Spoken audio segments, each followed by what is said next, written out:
think all that's valid. Chad, so what, you just got one. Check with them.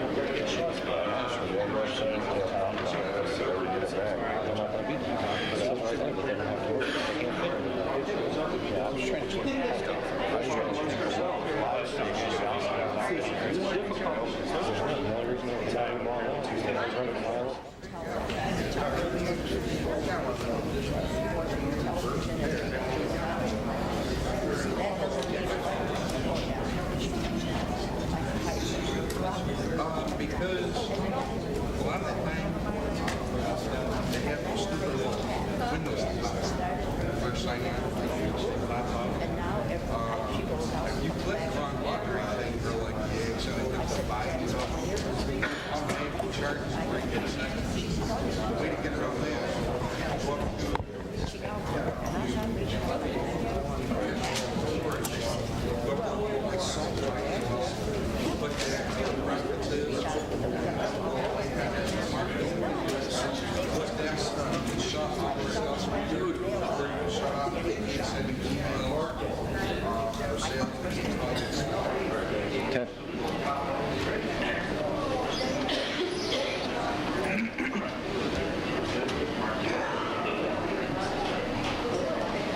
Please rise for the pledge and the invocation and remain standing, please. Pledge allegiance to the flag of the United States of America, and to the republic for which it stands, one nation, under God, indivisible, with liberty and justice for all. I would just like to take this moment, as we all know that today is Pearl Harbor Day. This is a ship that I served on, the USS Boston, guided missile cruiser, flagship for Rear Admiral Hall. After the invocation, I would like to ask the mayor that we dedicate this Common Council meeting for all those that served in Pearl Harbor. Mayor, I'll leave that up to you after the invocation. Let us, not only today, but every day, honor the veterans who served their country, who exposed themselves to the risks in military service, who put our country above self when our way of life was threatened, who have borne America's battles, who have defended the borders of freedom, who have protected our nation's security in war and peace, who have risked and given their lives for causes they believe in, especially freedom and democracy. Every time our young men and women march off to war, they were America's young heroes, the pride of our nation, and every time when the guns fall silent, memories of their sacrifice and contributions grew too soon dim. Let us remember the heroic sacrifices, the horrors of war, the thousands of men and women who suffered and died. Let us not forget the sacrifices of our veterans and the price they paid for us. Let us show gratitude to those who served when freedom was challenged. Let us also remember their families and children. God bless all, and thank you, veterans. Amen. Amen. I would like to take this time to observe a moment of silence to honor the memory of our brave servicemen who died in the attack on Pearl Harbor 58 years ago today.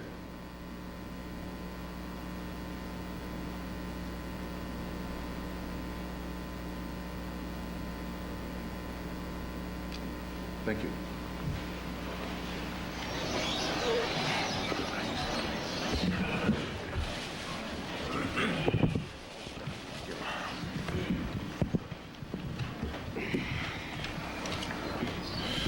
Clerk, call the roll. Mayor Stafford. Here. Alderman Lincoln. Here. Alderman Sahaski. Here.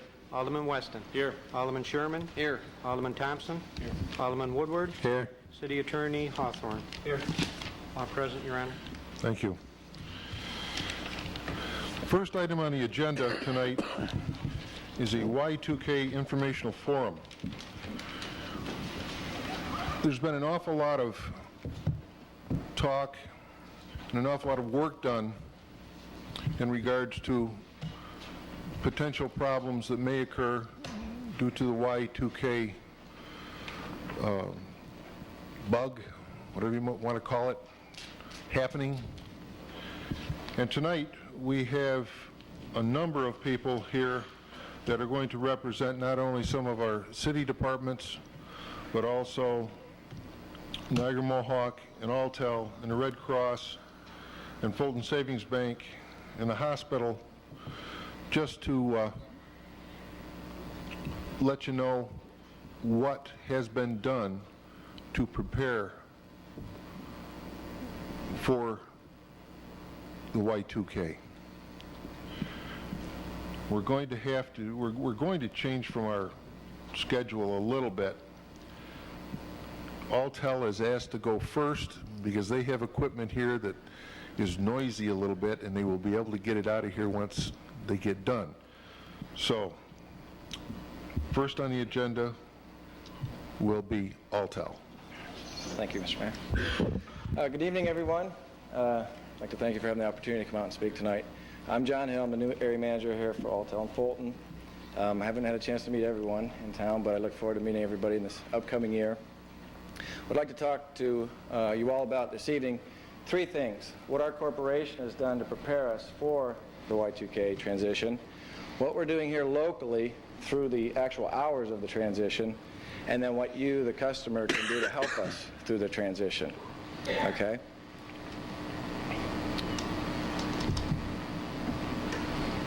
Okay. Let me back up a little bit.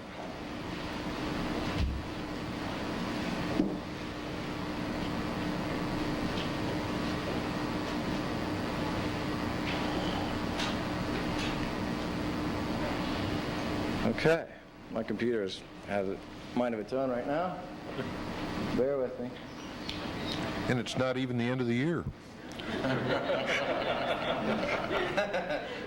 I think we feel comfortable, don't we?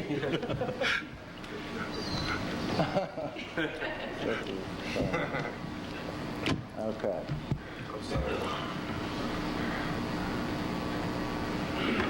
The year 2000 project has been a top priority for Altel. Altel provides wireline and wireless communications throughout the United States. We serve nearly 8 million customers in 25 states. So we only have 50-some thousand access lines out of the Fulton office, but we're responsible for about 8 million customers. So you're part of a huge family of customers for us. We have about 24,000 employees throughout the world. Altel established a company-wide year 2000 program with offices in each business division. We have wireless division, wireline, which you're all customers of that division, and also information services. And that division gets into banking, some real critical software as well. So it's part of a network of 3 divisions. The total cost for the 2000 effort for our company is $80 million. And as of June 30th, this past summer, we'd already spent $67 million, in the process of getting ready for this transition. So it's big bucks, and it's been high priority. They've had monthly reviews with senior management to see if we're on track, see if test conversions have gone appropriately, and they have. And quarterly progress reviews with the board of directors to make sure that they're comfortable with it. Contingency planning to maintain and restore communication services in the event of a national disaster, power failure, software-related interruptions is part of our everyday process. Every night, the system that provides dial-tone to you has some type of an upgrade or a patch to it.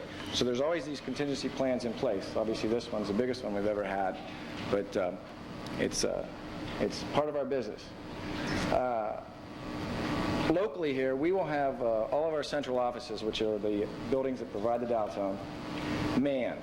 Okay, so we'll have technicians on site, and they've got a regimen of tests that they're going to be doing through the conversion hours. We'll also have what we're going to call a war room, where management and craft will be working together, and we'll be in there from 10 to 2 during the critical hours over the New Year's. And I've got listed in the handout a war room phone number. If you're in a critical situation and your emergency services, all of our emergency services and top customers, as far as business customers that are going to be working through that hour, they'll have access to that number. If you have a problem at your residence, we still will ask you to use the 800 numbers to our repair centers, because they're also going to be heavily staffed during the transition.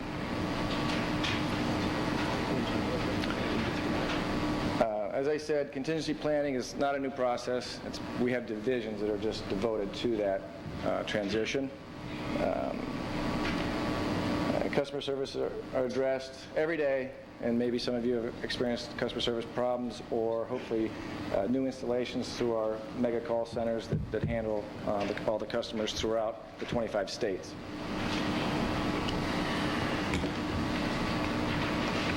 Increased staffing again, not only here but at our major centers. That's a must. Everybody's been put on alert.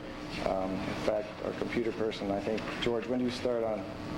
You're going to be on call for about 4 days before and 4 days after. So we're not going to be partying too hard on New Year's Eve. We also sell a lot of equipment to big customers, and we've done a lot of work with the vendors to make sure that the equipment that we've sold businesses is compatible, as well as any of the equipment that we've sold to residential customers. And they also all have their contingency plans. Nortel's the biggest vendor that we sell a lot of the phones and the businesses you see.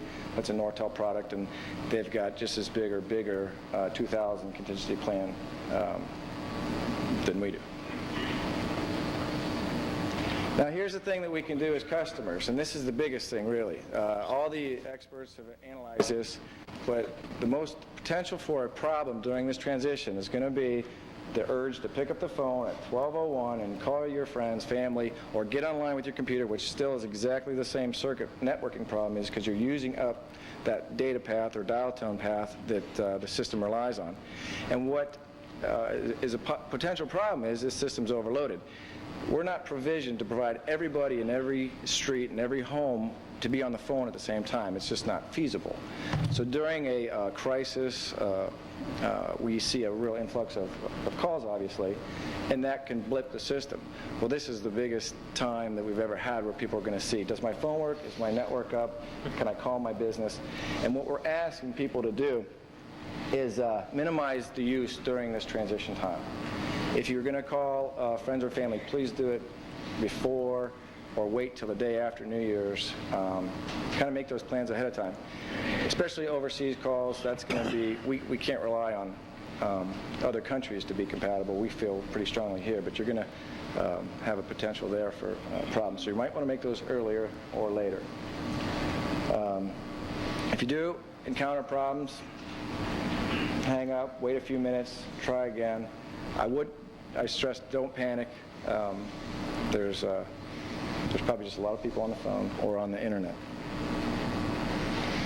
Some other tips: if you have cordless phones at the house or phones that have built-in answering machines, those rely on AC power, commercial power, and NIMO's here to speak about their contingency plan. Our dial tone is provided to you on DC power. What that means is if the AC commercial power goes down, we have generators that are fully loaded with plenty of fuel and they're ready to go. If there is a major power outage like you experienced during a normal storm, your phone works, correct? Now, if you're relying on that extra source for your answering machines or cordless phones, then it won't work. So it's really important to at least have one phone that is related or directly hooked to our DC phone line, okay? That's the biggest thing you could do. And then if you have cell phones, obviously make sure you're all powered up and batteries are charged. What I've listed here, and it's in the handout, are a series of web pages that you can go to, from Alltels to Netscape. It's kind of their 2000 contingency web pages that can really answer just about every question you'd ever have. And also, we've provided the Inside Line, which is a customer user pamphlet that we've got plenty here on the desk. It addresses a lot of things that I've spoke of this evening, and also with some other helpful tips and information through the 2000 conversion. Okay. We're going to take questions at the end once everybody has a chance to speak. Yes, once everybody has had a chance to make a presentation, then we're going to open it up for questions. Okay, great. Thank you very much. Next, we're going to have Niagara Mohawk. Having people talk to Bill doesn't.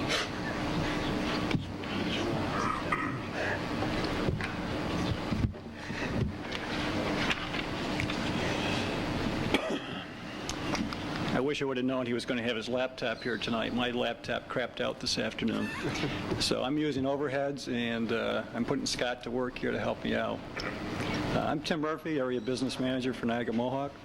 We're real happy to be here tonight to talk to you about your forum. Is this on? You may have to get closer to it, I don't know. Test?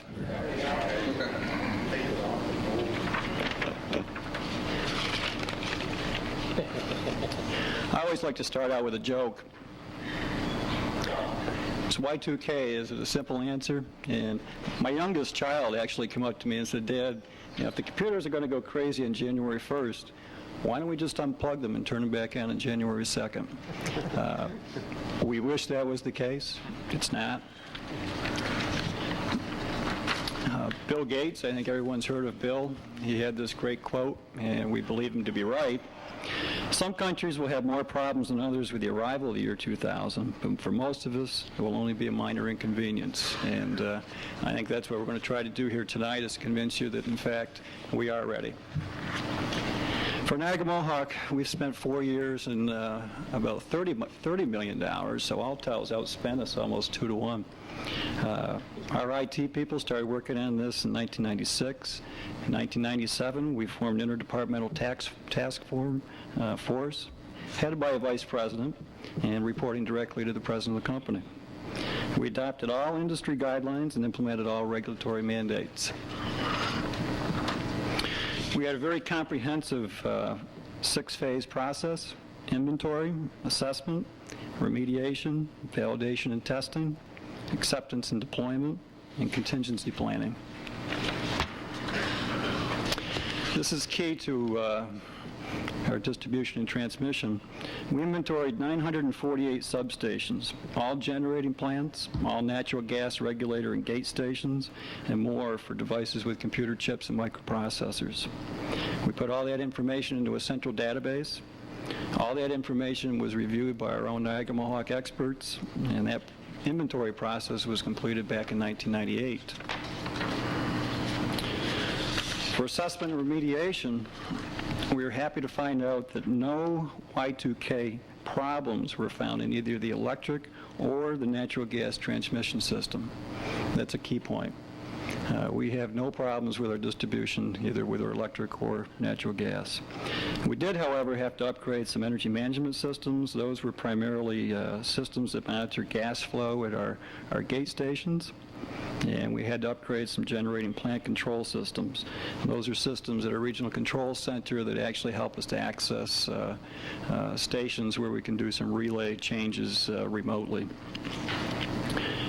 Out of 15,000 items that were surveyed, only 900 had to be repaired. That's less than 6%. Once those items were repaired, they had to go through a validation and testing procedure. We tested devices, systems, and applications that were non-compliant. We also tested several devices, even if they were certified by the manufacturer. And during the project, we were able to establish a state-of-the-art integrated testing laboratory for computer applications. Contingency planning, I tried to cut this down to 5 minutes, and I could have spent probably 15 minutes on our contingency planning. Basically, it's a look at Murphy's Law. If anything can go wrong, it will. We took everything that could go wrong, wrote the scenario out, and then tried to put a plan of attack against it. One of the things that we've done is we've arranged through the New York State Independent System Operator, formerly known as New York Power Pool, for 25% more reserve power than will be needed. That's in addition to the 18% that we're mandated to have. So it's 43% extra power that will be on reserve. And when I say on reserve, we actually purchase power from Ontario Hydro, Quebec Hydro, Pennsylvania, surrounding states, let alone what we produce here in New York State. Same with natural gas. We'll have additional supply of natural gas stored in depleted gas wells and salt domes located in nearby border states. Those are primarily down Pennsylvania. Where are we at right now? Each phase is 100% complete. We're not in the 2-minute warning. We're not nervous about this. We're very, very sure that our systems are going to work properly. We do have a high degree of confidence in our key suppliers based on the information, the efforts that they've communicated with us. Some of them are here tonight. Natural gas suppliers. We actually purchase our gas through 3 large companies. CNG is one of them. Communication network operators like Altel, other generating companies that I spoke of, and independent power producers, and key suppliers for any of our mission-critical systems. Y2K has had our highest priority. We've devoted all the necessary resources to deal with it. We successfully performed a company-wide drill on September 8th and 9th, where we tested all of our communications, our radio communications, to make sure that they would work. However, our goal is really to make the transition to the year 2000 seamless for the customer. But we cannot guarantee continuity of service. I think if I was to start first and say, Mike, don't worry, we're going to have power, everybody can go home, we'd all be happy. But you may have a storm, you might have a tree come down, you might have an auto accident, all these things can happen. And our fear as well is really that there could be just a standard outage that we have to deal with, and people are going to think that that's Y2K related. In fact, if you read the paper, there was a situation at the Carousel Mall where that was the first idea that it was Y2K related, when in fact it was purely mechanical. There was a lot of moisture in a switchgear there that caused the problem. To help you plan for a power outage, especially those at home, place working flashlights around your home, have a battery-operated radio with extra batteries, store non-perishable canned dry foods or paper products and a can opener, and some extra drinking water. And this number, if we can leave this up here for a second, this is our power outage number that can be used anytime, 24 hours a day, right throughout the year. It's not our customer service number. It's a number specifically designed for power outages. We had a lot of complaints and people who had a power outage and couldn't get through to customer service. So we set up this number. It's 1-800-867-5222. 1-800-867-5222, and again, that's a good number year-round. A couple of tips to help you if, in fact, there is a power outage, or regardless of the cause. You want to turn off your major appliances, and major appliances today are probably your computers as well, so that when the power's turned back on, you don't blow fuses and you don't pop your circuit breakers. Keep your refrigerator and freezer doors shut. Your food will keep from 12 to 24 hours. Burn only wood or newspapers in your fireplace, not alternate fuels. And call Niagara Mohawk if your service to the neighborhood has been turned on, but your house is still down. There might be a problem with your house in particular. We'll have to send a service man out and try to help you with that. Some of these things we really learned with the ice storm up north, and there was a lot of mistakes the customers were making because they really weren't prepared for that type of an outage. Where will we be on 12/31? We're going to have 10 times the normal employees working that evening. We're going to have 1,000 Niagara Mohawk employees working at various locations. Line crews will be stationed at local service centers for quick response. We will have line crews here at the Valley Service Center to serve Oswego County. We have radio-equipped technicians that will be stationed at key electric transmission natural gas facilities. The idea there is that if we lose communication links through telephone service, that we'll be able to communicate with each other. And we'll have increased staffing at our customer service center located in Syracuse. Our Emergency Information Center was put together specifically for Y2K. This is really a big deal. It's our direct contact with the independent system operator. It'll be our communication link to the federal, the state, and the county emergency management offices throughout the state, throughout our territory. And we'll have trained Niagara Mohawk staff on site at the county emergency management offices, and we will have an individual here in Fulton at the Oswego County Department. In fact, we went down and tested our radios over there, and because that was down in the basement, we had to install an additional radio to make our radios work there. So, key events.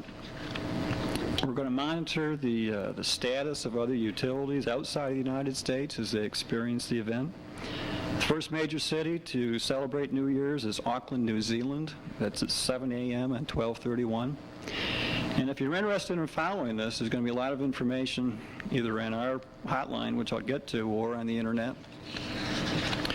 Systems that are very similar to Niagara Mohawk system are in New Zealand, Israel, United Kingdom, so we're really going to be following what's happening in those areas. We do have some concerns for third world countries. Country of Russia, we believe, may have some problems. They just haven't had the resources to get into this the way other countries have. We've got, Mike, when we met with you a couple of months ago, we told you we were going to have a hotline number. We've just set that up. This is a Y2K customer hotline number, 1-877-852-1612. That'll be available from 7 a.m. on 12/31 through January 1st. Customers calling this number will receive a timely information via a frequently updated recorded message, and any public announcement will also be made over that hotline.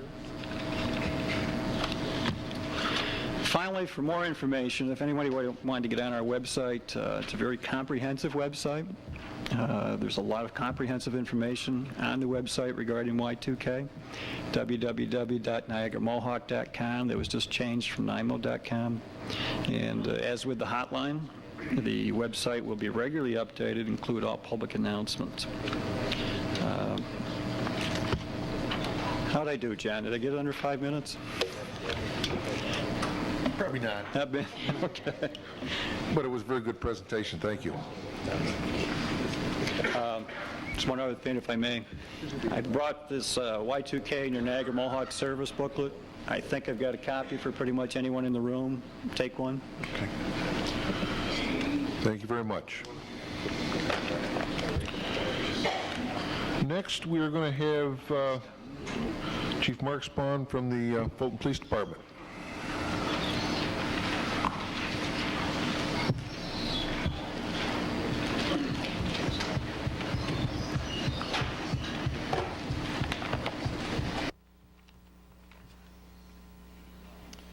No visuals here, and no 30 million spent either. Boy, am I glad to hear that. I'm sure you are. The police department has conducted a Y2K assessment of its operations, just as several other agencies have done, to ensure that our computers and operating systems will also function after January 1st, 2000. But the January 1 date changeover has presented a variety of public safety issues to law enforcement. We've reviewed these issues and we've taken actions to ensure that we are Y2K compliant in those respects.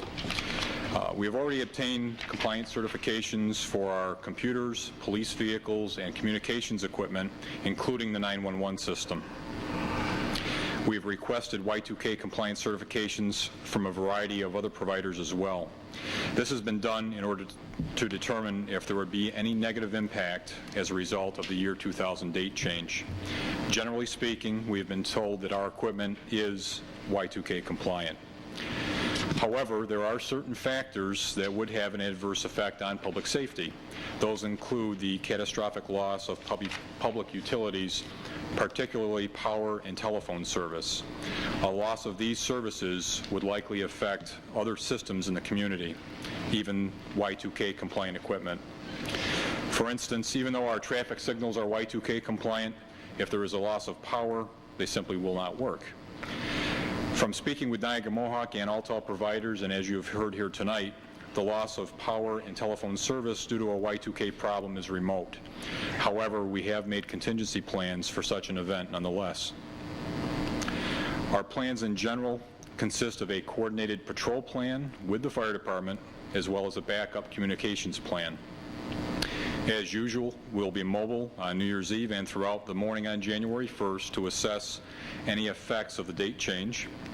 We will have additional personnel on duty, and we have developed a call-in procedure in case we do not have use of telephones or pagers. We've assessed doomsday concerns and will be alert and ready to respond to any related problems. And we have already increased our presence at local financial institutions, including ATMs, and will continue to do so. Additionally, the Fulton Police Department will be represented at the Emergency Operations Center here in Fulton on New Year's Eve in order to assess any emergencies and to monitor the status of the year 2000 date change. I'm confident we are taking all reasonable steps to ensure that our community is not adversely affected by the year 2000 date change, and I would assure you that we will continue to update our planning as the new year draws closer. Thank you. Thank you, Chief. Next, we'll hear from Chief Anthony Gurria from the Fulton Fire Department.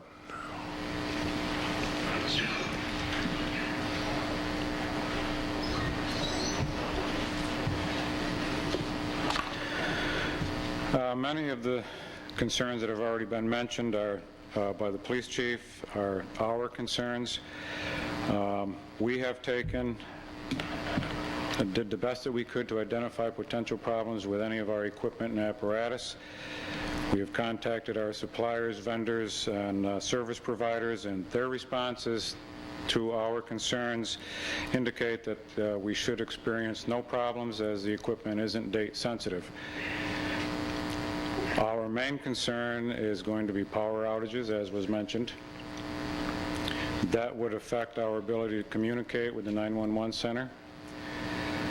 To address some of these issues, we have a contingency plan that would deal with having extra people on duty, joint effort with police department patrolling the streets. The schedule would be that the apparatus would be out, and we will maintain radio contact because we would have the ability to have local communication only. So the police department and fire department can communicate that way. Out of all of the concerns that we have, we're concerned with the safety of the people, the citizens, trying to prepare themselves for this event. Some of the issues that have arisen are obviously the power outages and how are we going to heat our homes and take care of ourselves that way. And our concern is the stockpiling of flammable liquids. We should avoid stockpiling any kind of fuel, kerosene, gasoline, or other liquids in the home for the purposes of heating. We should avoid heating our homes with our ovens and ranges. They're fire hazards and sources of toxic chemicals, toxic fumes.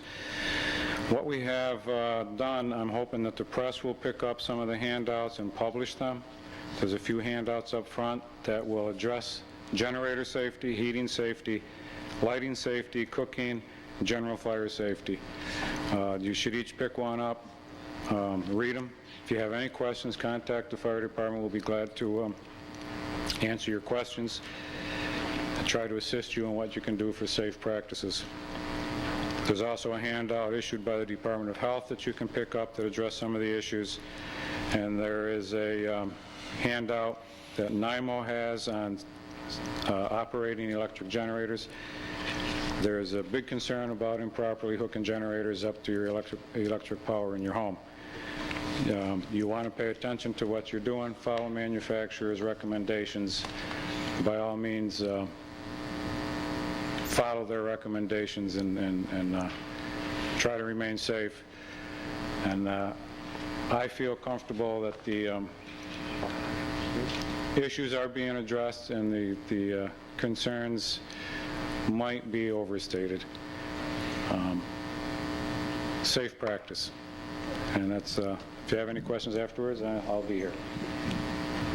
Thank you, Chief. Next, we'll hear from Commissioner Roger Parsons from the Water and Sanitation Department.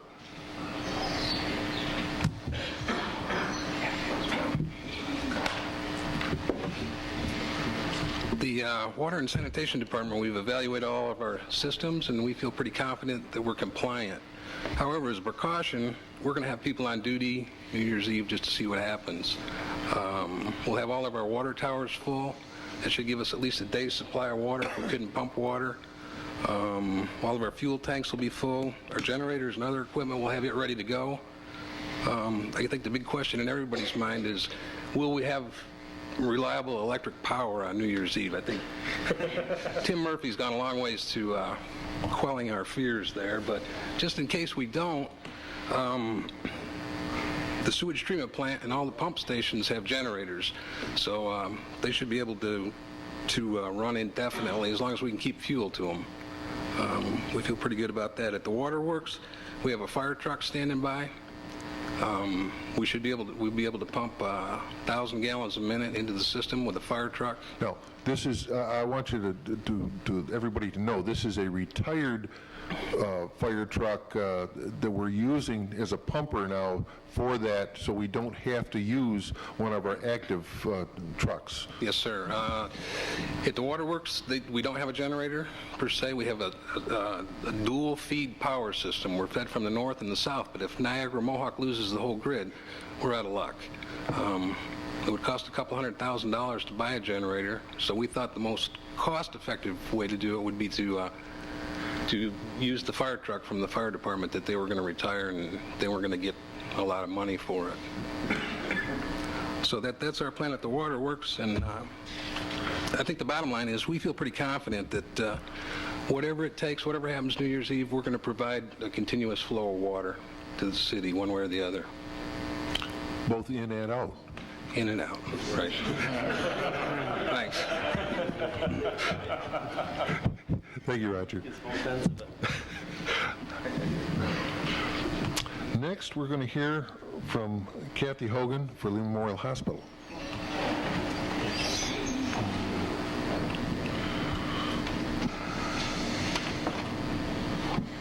My name's Kathy Hogan. Like the mayor said, I'm representing the hospital. As far as Y2K goes, when we looked at it, basically we have a contingency plan continuously throughout the hospital in case for any disaster, be it a power outage, be it telephone system going down. We have to have a backup plan for every system in the hospital.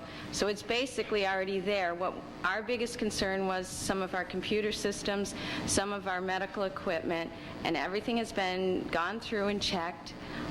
If it wasn't Y2K compliant, we upgraded it, so everything is, at this point, all set to go for the new year. We are going to have some extra staff on, just in case we have some problems. We have our backup generator for our power. Just trying to think of some of the other things. We have it set up with the police department. They're going to check on us in case our telephone system is down and we have no way of communicating with them. The emergency management office is also going to check with us to make sure everything's okay there and update us on any agency problems. I assume Mentors is going to check on us too. They always do. So pretty much I think we'll be all set. We will have power, we will have heat, we will have communication, even if it's via RACES, amateur radio people who have provided us service prior to this. So I do think we'll be okay, and we'll be able to provide service continuously without a problem, and work with any other agency if they need things. We do have a backup plan as far as food, feeding our patients and the nursing home patients. We will have additional supplies for like 5 days worth in case there is problems with our vendors. We do have commitments from all our vendors that say there will be no problem, but we are definitely going to have a few extra things in place in case there is. And I will be here at the end of the meeting in case there's any questions. Okay. Thank you very much. Next, we'll stay in the line of public safety. Jim, I didn't have you on the list, but would you care to tell what's going on with Mentor Ambulance?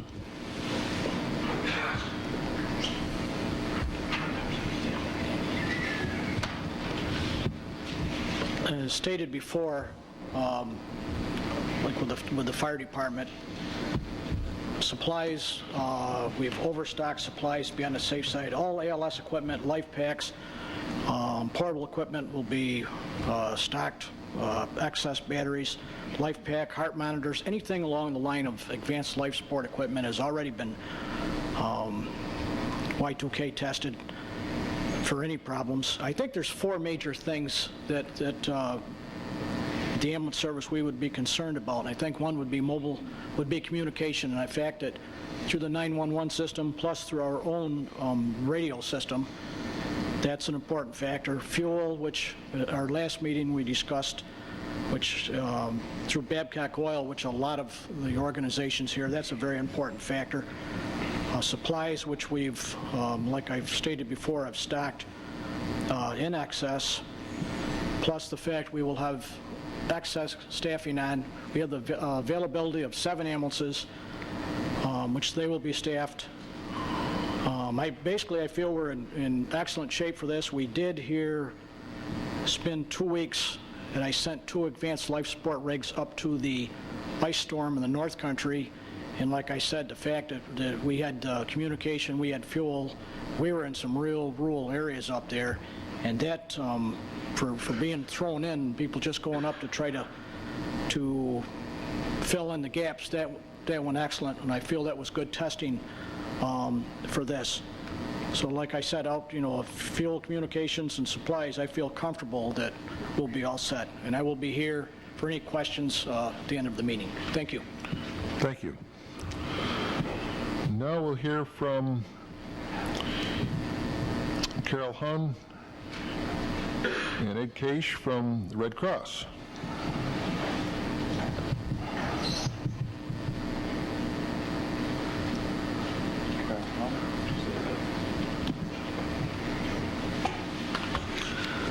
I believe the reference in the beginning to Pearl Harbor has some very deep meaning about being prepared. And I think all of the agencies that you heard from and will hear from are looking upon Y2K as an opportunity to strengthen our preparedness, not necessarily to fear Y2K, but the Red Cross philosophy is to prepare for Y2K as you would for any other major emergency. The 3 that we see, one of which has already been mentioned, is a power outage, not Y2K related, a major blizzard, and fire situations, particularly in multiple dwellings. The Red Cross is concerned with the people aspect, and a lot of our presentations in various communities is aimed at the individual, the families, and the agencies that take care of these people. And one of the guiding principles that we set forth is you take responsibility by planning now, because your best protection is knowing what to do. And even on this date, December 7th, is not too late. We've heard that you should have batteries and some of the other essentials so that if emergency information is being broadcast, the individuals and the families will know what to do. I'd like to just point out a couple of other things that the Red Cross has been advocating, that individuals and families prepare by having what we call the Think 72, having sufficient supplies in your house or your dwelling, wherever that might be, to take care of 3 days of needs. Because if a major emergency occurs, the agencies that you heard from are going to be really committed to priority projects. And yet the people in the community in Fulton, Oswego County, have a vast stake in knowing what to do. And along with being prepared and having all of your essentials, we're also focusing attention on medical type supplies. If, for example, you're on medication, make sure that you have a prescription. If you can stock up for a couple of days extra, make every effort to do that. I was reminded when Niagara Mohawk mentioned have a can opener There was a cartoon recently in a magazine, and it had this couple with cans piled up behind them. It said, "We're all set for the stock that we need, but our can opener is not Y2K compliant." So it may be a simple thing, but if we don't take those precautions, we're going to be in very, very deep trouble. The part of the 72 hours is that you take care of your immediate needs, your family requirements, and then if you have to move to a shelter, that's where the Red Cross is working very closely with the County Emergency Management Office by recommending locations.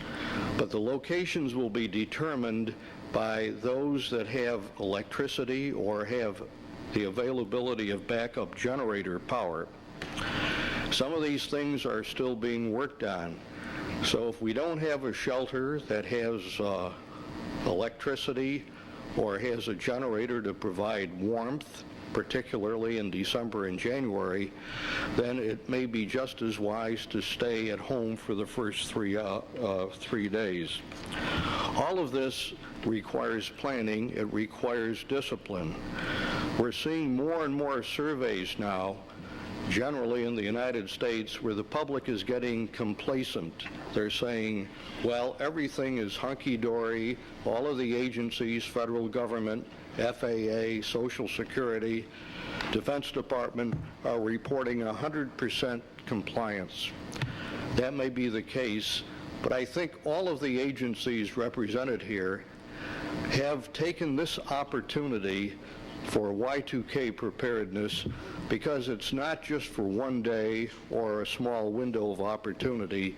It means that our communities are going to be protected because the emergency providers are upgrading their services. And the Red Cross is a part of that team, and we are very happy for this opportunity to work with these other agencies. So, Mr. Mayor and Council, we thank you very much, and we'll be around if there are any questions. Thank you. Thank you very much, Ed. Next, we're going to hear from Wendy Tetro, representing Fulton Savings Bank.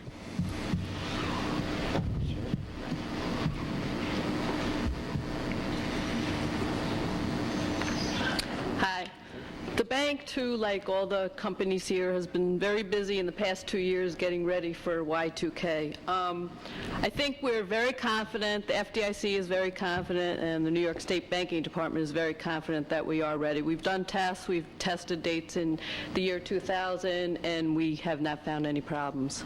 Having said that, my biggest fear is that come December 31st, half the city of Fulton is going to be in our lobby withdrawing their money. That's something that we're asking our customers not to do. Not only do we feel that it's unnecessary for you to take your money out of the bank, I actually feel that the bank is the safest place for your money right now. If you take your money out of the bank, you're putting yourself at greater risk for all sorts of fraud, robberies. So just think about it before you leave the bank with a large sum of money. If you want to have some extra cash around for the weekend, the Federal Reserve Bank is suggesting that you have enough for a 3-day weekend. So, you know, that's good advice. You know, that's all we can ask you to do. I put a few handouts there. One other thing I want to mention, there's Social Security. From everything I've heard, there's not going to be a problem with Social Security payments. But just to ease your mind a bit, if you are customers of Fulton Savings Bank and you have been getting Social Security payments and pension payments all along, we will honor that even if the money is not in our bank on January 3rd. We will look up, if you received that money in the past, we will make you an advance of that money. So just to somewhat ease your mind. I do not anticipate any problem from these companies. I think they're well ahead of the curve, and I think everything's set. I left a few copies of some checklists of financial records that you might want to keep all, you know, starting a few weeks before the new year. You might want to keep all your ATM receipts, all your deposits, all your withdrawals, just, you know, things that you should normally keep that you don't always keep, but for the year 2000, I really think it might be a good idea to hold on to everything. We too, we're going to have copies of everything. We'll have hard copies of all your transactions. We're very well prepared. If there is a power failure, we will not be open. We feel that we can't put your money at risk by losing track. So if there is a power failure, I'm sure it'll be a matter of days or even hours. So that's about it. Just, I'm hoping to not see you all on December 31st. Thank you. Thank you, Wendy. Now, last but not least, from the County Emergency Management Office is Pat Egan and Terry Bennett.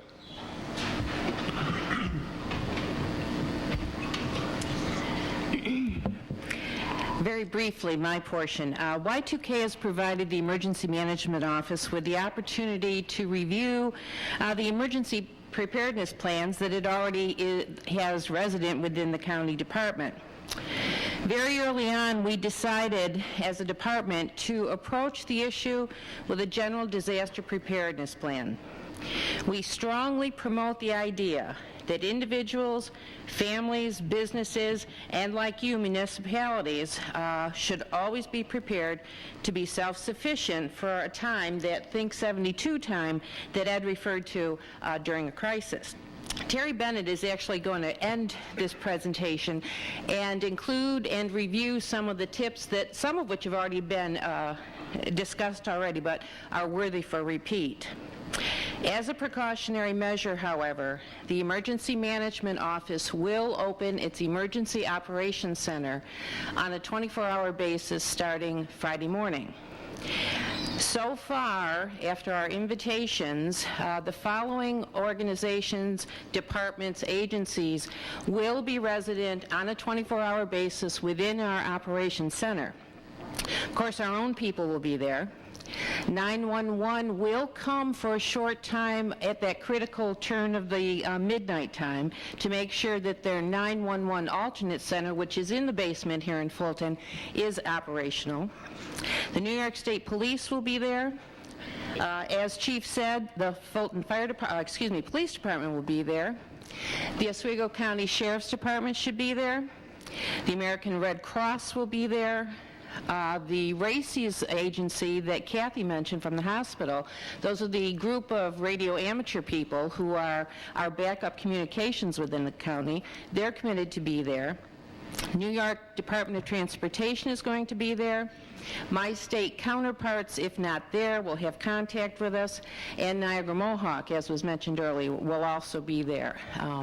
This is a center that provides for a great deal of communications and coordination of resources and activities. Again, this is precautionary in scope. We don't expect disaster, but maybe some inconveniences, and hopefully our department can help facilitate the response to those. As I said, Terry's got some tips that she'd like to repeat.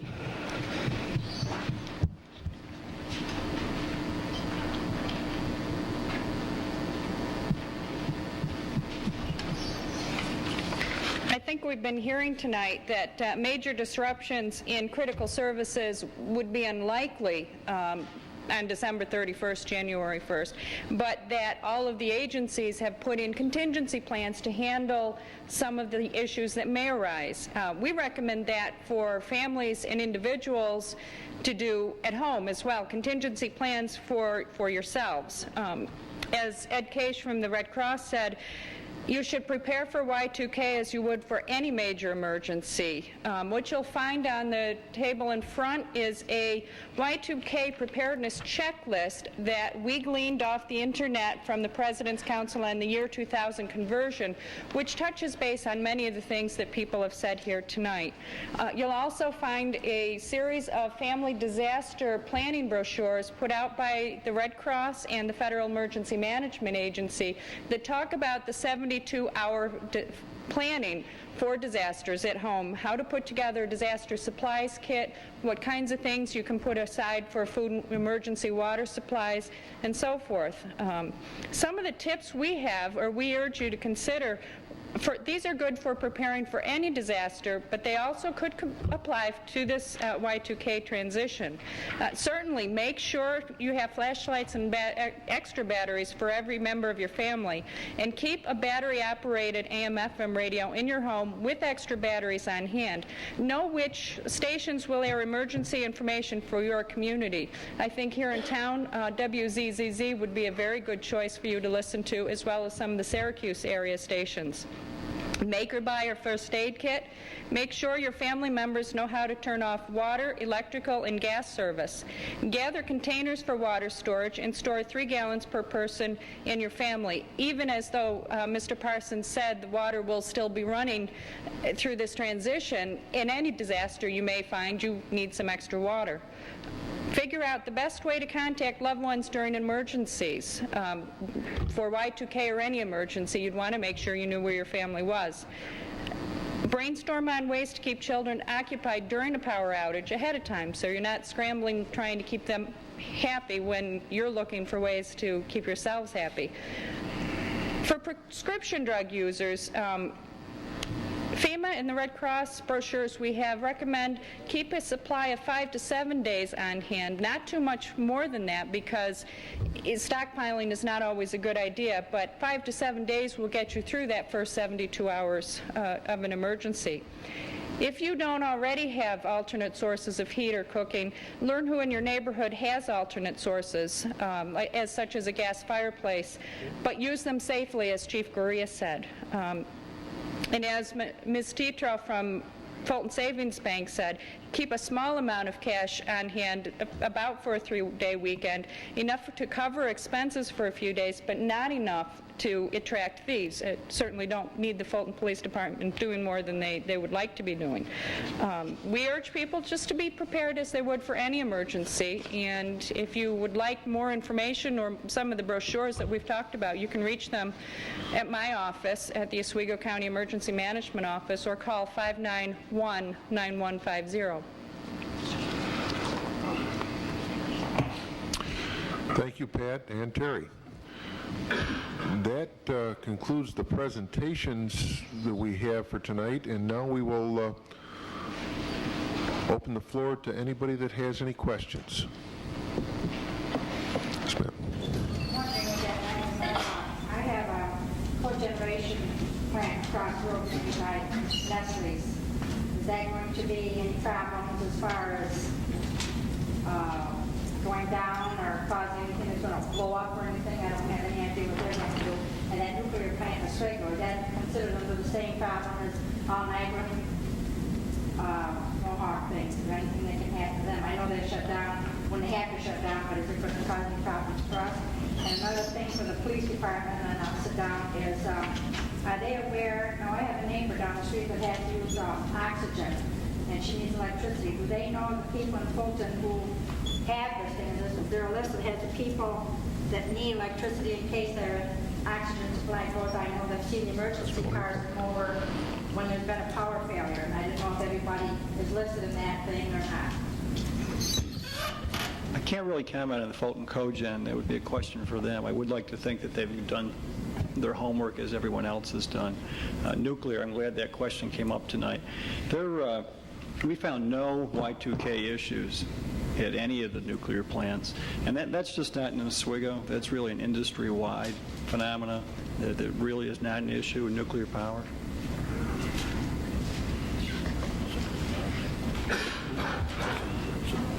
Question for you. I notice a lot of people are buying these generators for their homes.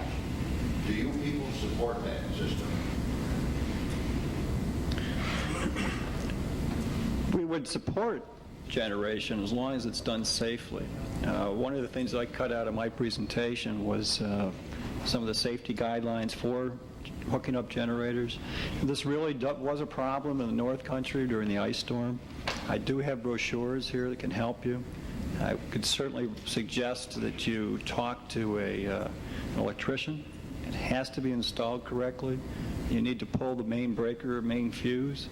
One of the things that the utility is very fearful of is backfeed onto the system. If you've got line mechanics out working, they certainly don't want to have backfead where there's it's supposed to be isolated.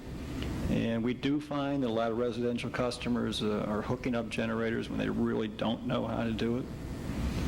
The other issue is that it really needs to be set outside. If you set it inside, you can have carbon monoxide fumes that can be deadly. So there's some strong safety issues with it. If it's hooked up properly, there's certainly nothing wrong with it, but people really need to do their homework. And the utility would certainly be able to help them with trying to follow the safety guidelines, but really I think something like that, if they don't know what they're doing, they need to talk to an electrical contractor and make sure that it's installed properly. Good question. But you people sell light bulbs, and I wonder if you've got specific generators or specific people that do this type of work. No, we don't have people that are going to be out installing generators. The servicemen, if they are called out on a problem, what you would see them do is actually disconnect something if it wasn't installed correctly, but we're not going to fix it for you. Chief Spawn or Chief Gurria, do either of the departments have a list in regards to the last question? Or does Niagara Mohawk have a list of people that are on life support that need power? Maybe. The life support is really another issue. We do have, in fact, we had our own storm drill in Valley today, and one of the things that we talked about was life support customers. Life support are those people who really are on devices that need electricity in order to sustain their life. Mm-hmm. They need to let the utility know that they're on life support equipment. However, we do not provide generators for them. We'll communicate with them twice a day. We'll also fix those particular distribution lines first in lieu of another one if we have a life-sustaining customer on that particular feeder. But we won't provide a generator for them. They really should look at UPS systems or have some other contingency plan to be moved or someone else to help them. Does that answer that question? Partially. I'm just wondering, is there such a thing as a list in the city? We have at times received a name and address from Sioux County Opportunities or from the Department of Health if someone is on a system, but that doesn't mean that we're always notified. The individual, anybody with these systems should call so that we can record their name and add it to the partial list that we do have. As far as supplying a generator, we have at times had a spare generator that we could leave, but we're very limited in what we can do for that. That would be a first come, first serve. The generators that we do have are attached to our apparatus, and like I said, we do have one portable that we could leave. That's our limitation. I think you should write that up kind of heavy in the newspaper, that people are aware that they should let these people know. I don't know if they realize that. I know the woman on my street, she's quite old, but she has a daughter who takes care of her. Mm-hmm. So there's probably some people that aren't aware of this. Well, one of the reasons that we had this forum tonight on a council meeting night is to not only get it out in the press here, but since they record the meetings and it goes on to local television, we wanted to do it this way to get the information out to as many people as possible. If somebody was to have a problem of that nature, Pat, if they were to call down to the emergency management office, what we can do is pass that information on to our Department of Health. If during that critical time, the 31st to the 1st, the number that Terry gave, 591-9150, is the number that we're going to use. It's our main telephone number. It's the number we're going to use for these kinds of issues specifically, so that there is someone who needs some specific or special kind of assistance, we might be able to help coordinate that. But again, we strongly encourage that individuals take the initiative to let people know that they're going to need some special assistance. or to set up their own contingency plan if at all possible, yes. Thank you. Any other questions? Anyone on the council have questions? Well, hearing none, I would like to thank everyone that was presenting here tonight, the information that you brought forward, I have to assume you did a very good job because we had very few questions. So I guess we have covered the information that people may have questions on. Mike, I got a question for Pat Egan. Yes. You said your office is going to open up Friday morning? I'm sorry? You said your office is going to open up Friday morning? That's correct. It's a normal work day for us on Friday, so we'll be there for 8 o'clock in the morning. Okay, that was what I was getting at. What time? You said 8? Because I know the guy from NIMO said that the first major city was Auckland, New Zealand. Right. Now, I saw somewhere that Wolf Blitzer is going to be posted there in front of an ATM, and it's going to be on TV. And the guy's going to take some money out at like 5 minutes to midnight, and then again at 5 after. And if this poor schmuck doesn't have enough money or for some other reason can't get his money out of the bank, now that's 7 o'clock in the morning here. I mean, is Fulton Savings going to close it that day? I mean, if there's some kind of half-mass panic just because the guy didn't have enough money or something that could be unrelated? I mean, did you even think of that? That someone could start that early on Friday morning? Not, 5 minutes after midnight that night? The daytime activity or goal on the 31st is to can better respond to the public and to the public's needs. We'll go straight on through Saturday morning for sure, and beyond that as the need demands. But yes, I mean, I guess I just don't want to see everybody out at 7:15 in the morning buying shotgun shells and stuff like that. Okay. From what I have heard tonight, with the preparations that have been done, I don't foresee the necessity of that happening. But I'm sure everybody will be watching and seeing just what transpires once the millennium starts on the other side of the world, thankfully. Well, thank you all for coming tonight. I really appreciate it. It's been very informative.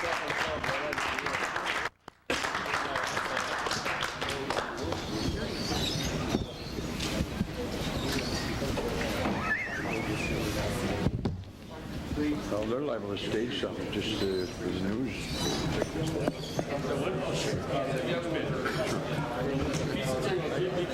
We're going to take a 5-minute recess so that they can move the equipment here.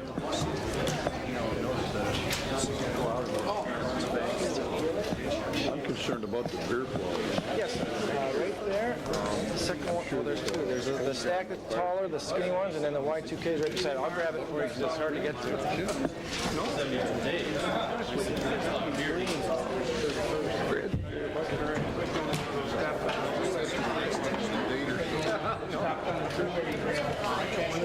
When we get into the rest of the meeting, I gotta go to work. Yeah, you guys ought to wait till after the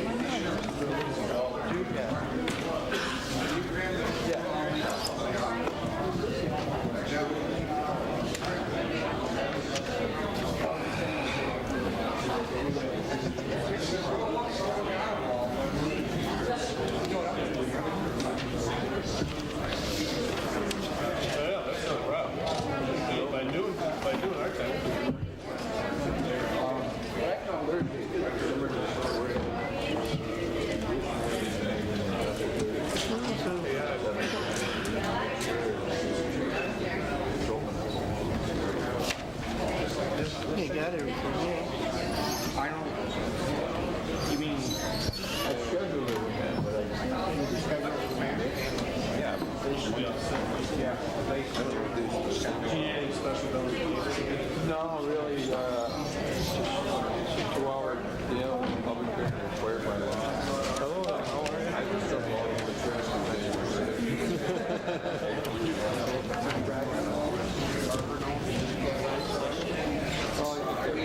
Yep.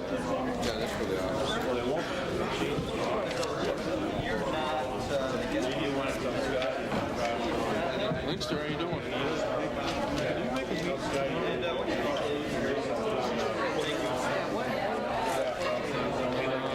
Look, I think so. I think so. Spahn, did he leave? No, he didn't. Yeah, he wasn't here today because of his wife.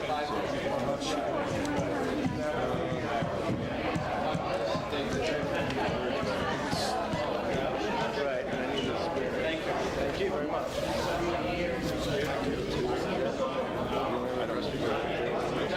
Oh, it's 6:30. Okay, yeah. But because 7, they're having a meeting in here. Nestle's it. You know that. Nestle's on the RMP. Oh, okay.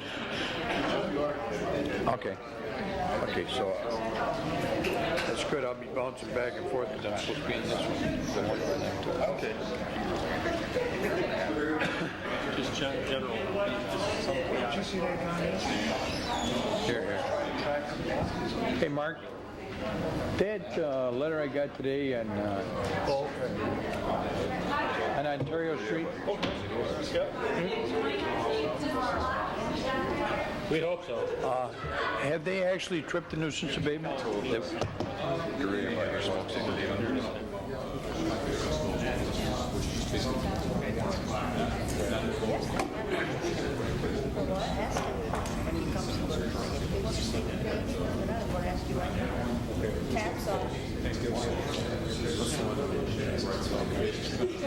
He wants a street lamp. Oh, Carol Rutledge.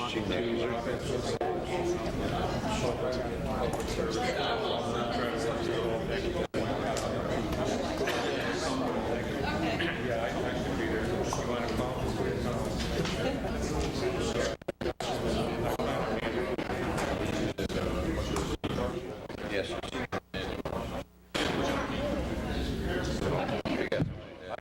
I got a petition from the mayor and the rest of the council from that neighborhood down there trying to get rid of her.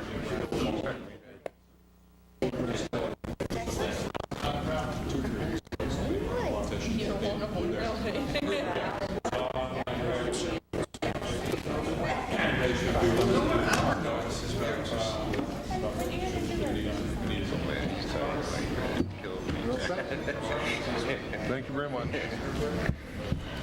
That's true. Okay, now we'll go to the next item on the agenda.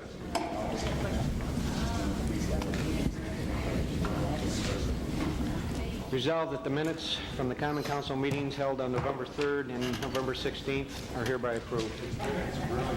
Motion? Move it. Second. All in favor? Aye. Opposed? Motion carried. Next item. Resolved that the mayor be authorized to execute the proposed 5-year contract between the city and the New York State Uniform Court System regarding the furnishing of court security services. Motion? I'll offer that. Second. Second. Is there any discussion? Hearing none. All in favor? Aye. Opposed? Motion carried. Next item.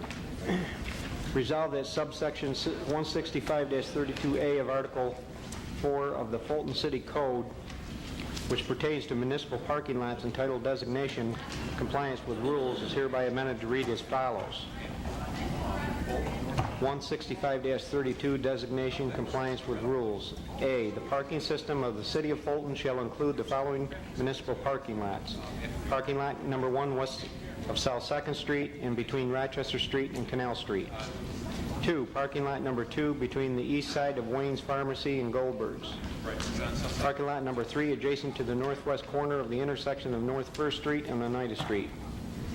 Parking lot number 4 along the east side of the Oswego Canal between Black Clawson and Lock 3. Parking lot number 5 north of the Lock Restaurant and west of Wayne's Pharmacy and HSBC Bank. Parking lot number 6 directly west of the Fulton Savings Bank. Parking lot number 7 west of South 1st Street between lot number 6 and Veterans Park. Parking lot number 8 behind south of 125 West Broadway and across the street east from Wilson's Farm. Parking lot number 9 north of Oneida Street between 217 Oneida Street and Oswego County Opportunities. 10, all other parking lots now or in the future owned, leased, controlled, maintained, used, or plowed by the City of Fulton. Do we hear a motion? Second. All in favor? Aye. Opposed? Motion carried. Next item. Resolved that the city clerk is hereby authorized and directed to advertise for a public hearing to be held on December 28th at 7 p.m. in the Common Council Chambers of the Municipal Building to consider the proposed 2000 budget of the City of Fulton, New York, and that said advertisement should advise all citizens, including senior citizens, handicapped citizens, and their respective organizations, that they have an opportunity to be heard. Be it further resolved that the said proposed 2000 budget will be complete and available for public inspection at the office of the city clerk in the Municipal Building, Fulton, New York, during the week prior to said public hearing. I'll offer that. I'll second it. All in favor? Aye. Opposed? Motion carried. Next item.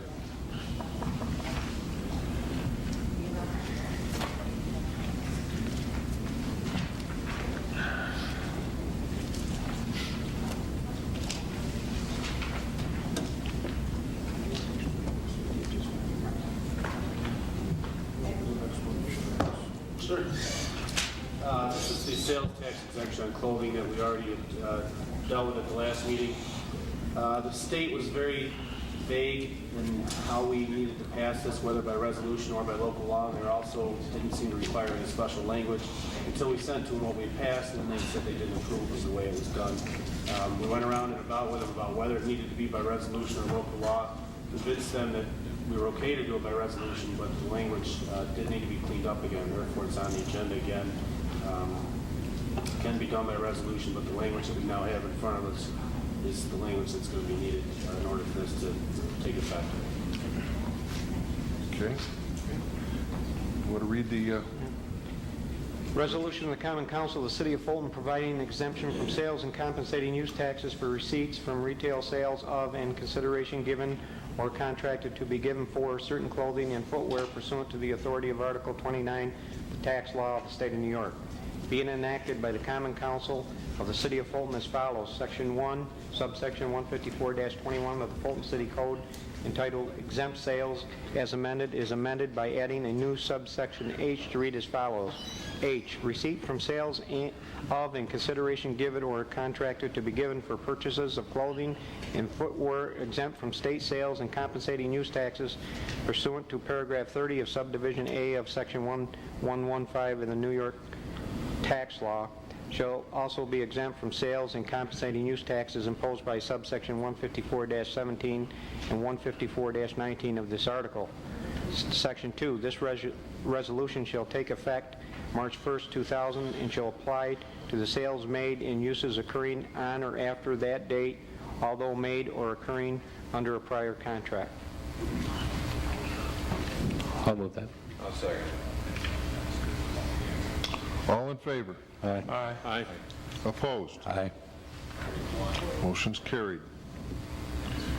Next item. Notation that the reappointment by Mayor Stafford of Harold Mann, 904 County Route 14, Fulton, New York, Gary Standard, 383 Baldwin Road, Fulton, New York, and Burdette Beals, 22 Soloway Drive, Fulton, New York, to the Fulton Electrical Board, effective immediately and to expire December 5th, 2002, is hereby entered into the minutes of this council meeting of December 7th, 1999, as a matter of record. Next item. You don't want them. Resolved that pursuant to Article 12 of the CSEA Bargaining Unit Agreement, Catherine Mahalik is hereby authorized to attend the spring 2000 semester at Cayuga Community College to take the following courses: Intro Computer Science, Microcomputer, Maintain. I'll move it. Second. All in favor? Aye. Aye. Opposed? Motion carried.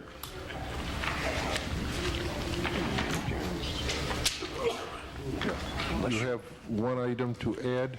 Right. Alderman Lincoln has asked me to pass a resolution. Be it resolved that a street lamp be installed, pole number 16-2, between the streets of Walrat and Fulton Ave. It's a darkened area as you go out to Granby Elementary School by West 7th Street. Okay. I'll move it. Is there a second? I'll second it. All in favor? Aye. Opposed? Motion carried. Is there anyone in the audience? Question. There's a fire hydrant sitting right in that parking lot where the telephone company and the other guy, why aren't there poles protecting that? If somebody backs up or comes around that corner, Where? right they just made a new big parking lot with a telephone company. Okay, all right. Seems to me there should be a pole or something around that fire hydrant. Some of those senior citizens coming in around that parking lot, I think they're gonna plow it. Not just senior citizens. I know. Potentially, they should Thank have you. something around. Every time I come down Buffalo Street, I see that and I think, Thank you. be a protection on that thing.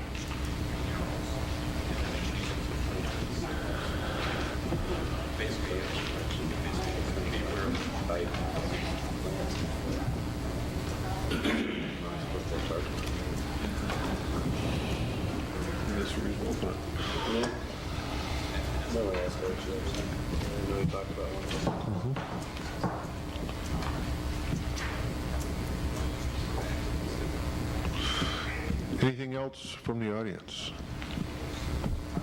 Seeing none. Anyone on the council have anything to bring before the council? Yes. I just want to commend the mayor for and John Crook for the organization that they put into the program tonight. It was certainly an excellent forum, the presentation to the council, and I think that we obviously have done as much as we can do to make sure that the Y2K is handled as easily as possible. So I just want to thank you for what you've done on this, and I know John Crook worked real hard on it too. Yes, he did. Thank you. Thank you very much. Alderman Sahaski. I'd just like to mention and give praise to the Fulton Historical Society at the Pratt House. They had a program on dealing with the Underground Railroad. The first session was by Dr. Wellman, and the second session on December 15 is going to be by Ellen Noe, who is a resident of Fulton. And this is going to be Fulton's role in the Underground Railroad. And then there's going to be another session by Rosemary Nesbitt from the college. I attended the first one. They're doing an excellent job, and the information about the Underground Railroad surrounding this area in not only Fulton but Granby and Valney is tremendous. It's a very, very educational. Thank you. That's very good. So off on the good positive side, I have a negative side to look at now, if you would. A good negative side? I have received tremendous calls dealing with Chasers on West Broadway, of the music, how loud it is. The residents have been calling the police. The residents have mentioned to me the police would go there. A half an hour, 45 minutes later, the music's jacked up again. I want to bring this up to the Council Sherman, to the... I think Chief Spawn is still here. I think I hear him. And also the chief. Yeah. Your Honor, don't they fall under nuisance abatement law too? Yes, they could. Chief Spawn? Chief, I have had numerous calls on Chasers, and the noise, especially on Friday, Saturday, around 10 o'clock on. And I know the police have responded, and then people have told me that as soon as the police leave, and probably in about a half an hour, 45 minutes after, the noise is jacked right back up again, or the music, whatever they're doing there. Thank you. Thank you. That's it? That's it. Do you have anything? Well, I just wanted to echo Bob's sentiments on tonight's program. It was very well done.